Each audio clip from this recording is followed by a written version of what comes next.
Hey everybody, welcome back to Northernlion Plays the Binding of Isaac Afterbirth Plus. We got 4 pretty good wins in a row. That's my indication that it is time for us to have just a soul-crushing defeat. C234 MC7R. Very, very bad damage. Good rate of fire. 1 guppy item is very interesting. Look, listen. Bit of a strange utility item, but to be honest, early in the game, this item actually matters. You know, it might matter late in the game as well, depending on your perspective. If you're one of those people who's like, you know, they min-max Isaac to 100% efficacy, even now, more power to you. I mean that sincerely. All I ask is that if you're going to be mad at me for not min-maxing in a game that I put 3,600 hours into, you look around your room. Is your room clean? If this is not a Jordan Peterson thing. It's just, you know, your own quality of life. If you're telling me to use look, listen, but your own room isn't clean, let's make a pact right here. You take the fast food wrappers and the plastic soda bottles and the tissues, you put them in the proper receptacles, garbage, recycling, compost, etc., etc. No, you can't just throw them all in the garbage. I know that 70% of the CO2 emissions are caused by just you know, a handful of the globe's corporations. That doesn't give you an excuse to just throw everything in the garbage can and be self-righteous about it, okay? We're gonna do this together. I'll make my life better. You make your life better, and then we'll all be happier as a result. How does that sound? I will never, I respect the backseating. I think, you know, the backseating is an important aspect of being a Twitch streamer and a YouTuber. This is probably literally my most controversial opinion. About Twitch, at least. I think backseating is actually valuable. And I know I'm gonna get myself into trouble for saying it. Sorry, where are you going? This way, okay.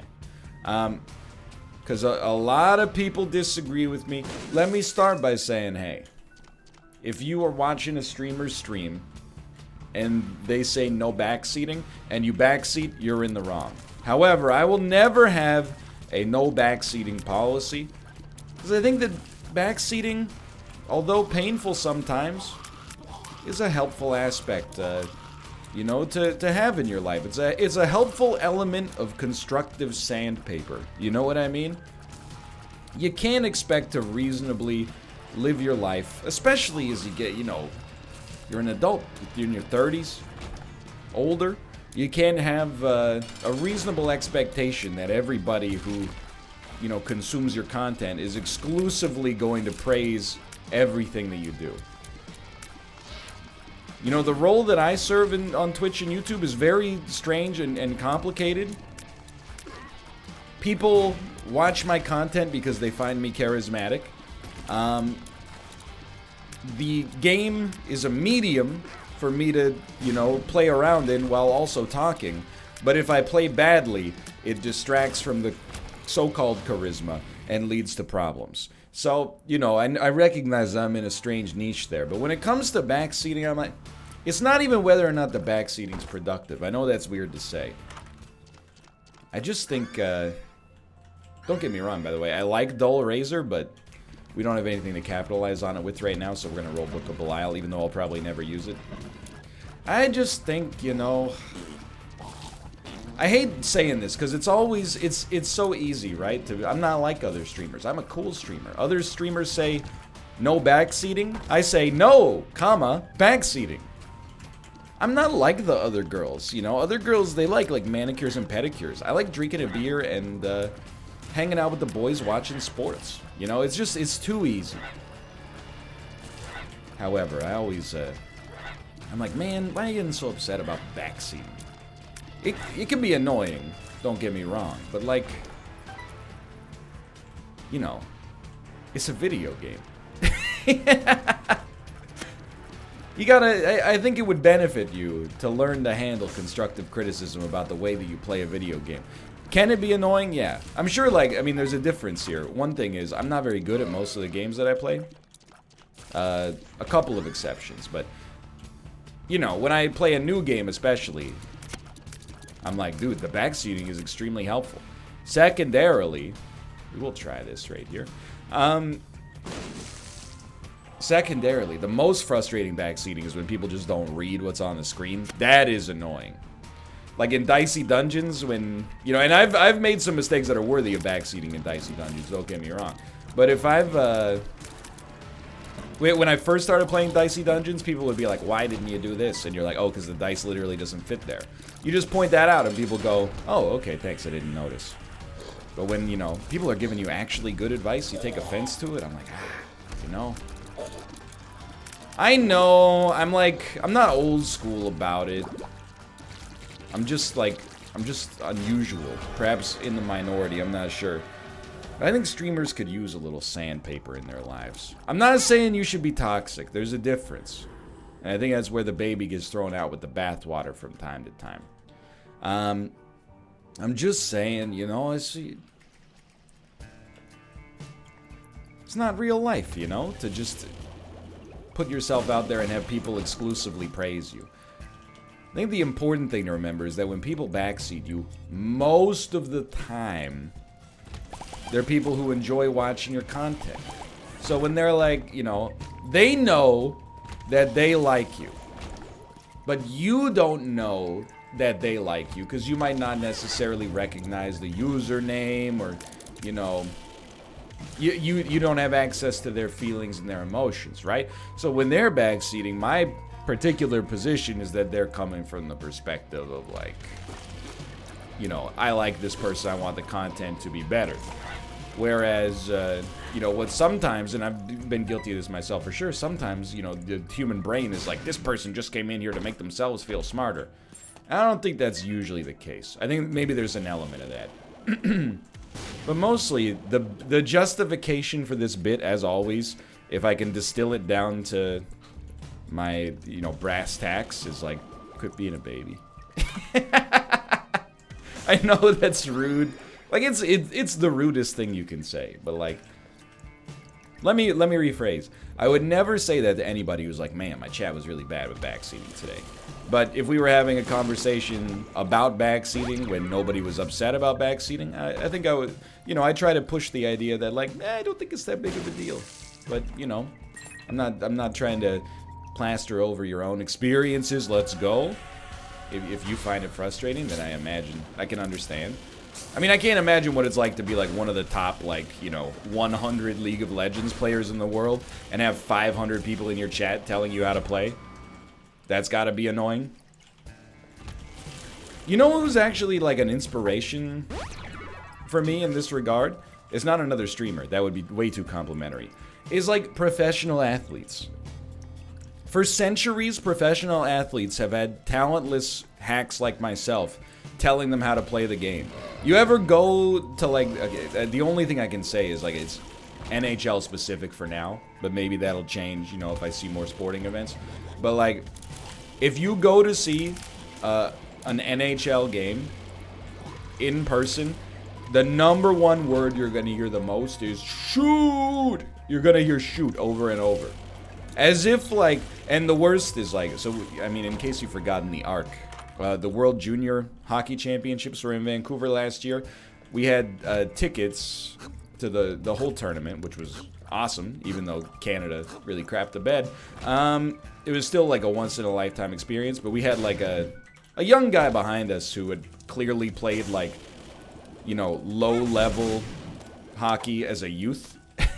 And he's like, see, man, this is why you can't be doing that. They're gonna punish you on the wheel, you know. And you're like, ah, come on, man. These guys, let's be realistic. You know, you're in the audience, they're on the ice. They're literally like, like an order of magnitude better than you could have possibly been. But regardless, I'm not saying you can't provide your own insight into the situation, but you know, you think that the person whose entire life up to this point has centered around this one specific game doesn't know when, you know, the optimum time to shoot is? Professional athletes have been tuning out idiots like myself, you know, since the dawn of spectator sports. I'm not saying you should tune your chat out. All I'm saying is you should recognize, you know, good feedback, bad feedback. Especially, like, in the social media days. People think that, like, I don't know. Let me rephrase. I don't struggle very much with being in the public eye. I'm not in the public eye to the same extent as, you know, like Ariana Grande or something. But, you know, every day, hundreds, potentially even thousands of people weigh in with their opinion on me. It doesn't get me down that much. Even when it's bad, couple days a year maybe I have a bad brain day and it gets to me a little bit more. You just, you know, take it one step at a time and get over it at your own pace, right? I say right, but what I'm trying to say here is, like, you know, I've been in this business a long time. I think that I have good coping strategies and good contextualization strategies for stuff like this, even though I'm quite frequently just ignored. One of the things I do all the time is if somebody posts like mostly on Reddit, if somebody posts like a really critical comment, not even necessarily toxic, but just really critical, I go into their post history. And it might seem like unhealthy obsession. It's not. It helps me contextualize, you know, how seriously I should take a criticism. If I go into a person's post history and it's, you know, largely they're sharing mutual interests with other people, they're, you know, not exclusively positive, but they have positive posts in addition to negative posts and arguments, then I take that criticism a little bit more seriously. If I go into their post history and it's like exclusively, you know, arguments, heavily downvoted comments, baiting people, you know, picking fights in all situations, I take the criticism a lot less seriously. It might sound unfair, but, you know, it seems like to me, just a cursory glance tells me this person, you know, goes around on the internet looking for arguments. Not even necessarily being a troll. They just might be, like, addicted to arguing. And I've, you know, as someone who's not addicted to arguing, I refuse to, you know, be the way that you get your fix. It's a difference, you know, in the way that people approach it. That's my actual 2 cents on being an internetainer. You could also, there's the other way that people deal with it, and there's like 2 different extremes, right? You could either completely disengage and never look at anything. It's very tempting from time to time, I will admit, but, you know, it also takes away one of the cool parts of being a semi-public figure, which is being able to respond to people, you know? You know, people will tweet you and, you know, maybe if they tweeted like another YouTuber, they might not get a response because it's basically just a brand account.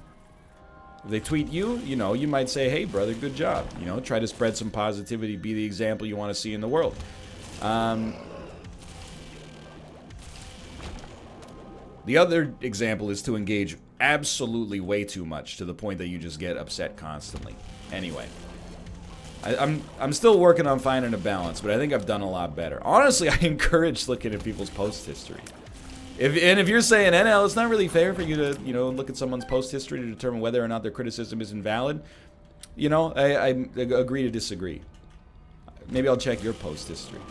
I hate to say it, but, you know, like, there's known quantities.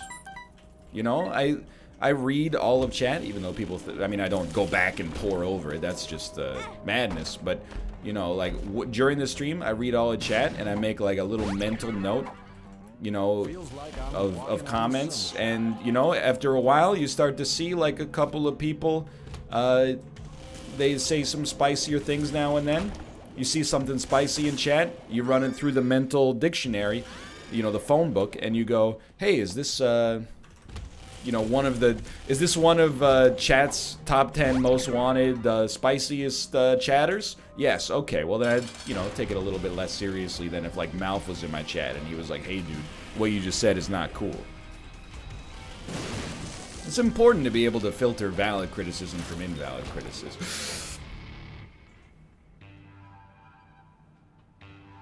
See, responses to that will be very valid criticism. Well, I'll give you an explanation. What happened there? I tunnel visioned on moving myself to a position where I could shoot the TNT barrel to hit the tinted rock. And, you know, my incredibly high speed didn't give me time to adjust on the fly to what was obviously a flawed premise to begin with. So I lose an orbital, which would always be nice, and I lose a tinted rock, which of course could have been very valuable as well. And we're very, very lucky that the run is just still quite strong.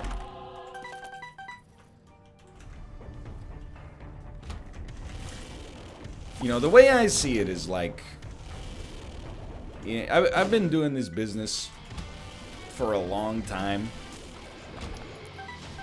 I mean, if you want to... this is not meant to toot my own horn, but like, I've been a professional YouTuber and streamer for like 80% of the time that it has existed as a career.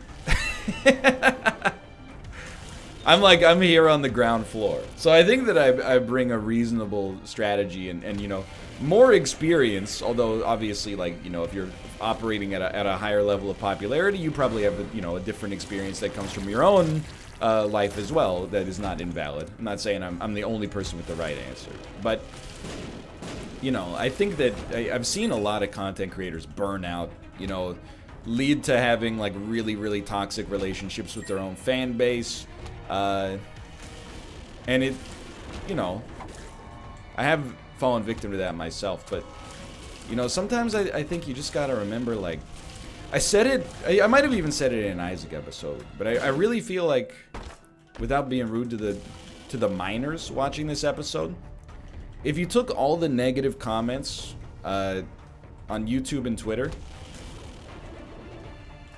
and Twitch, sorry, well, maybe in Twitter, and you filtered out, like, the ones written by people who are under the age of 18, and then you filtered out the ones written by people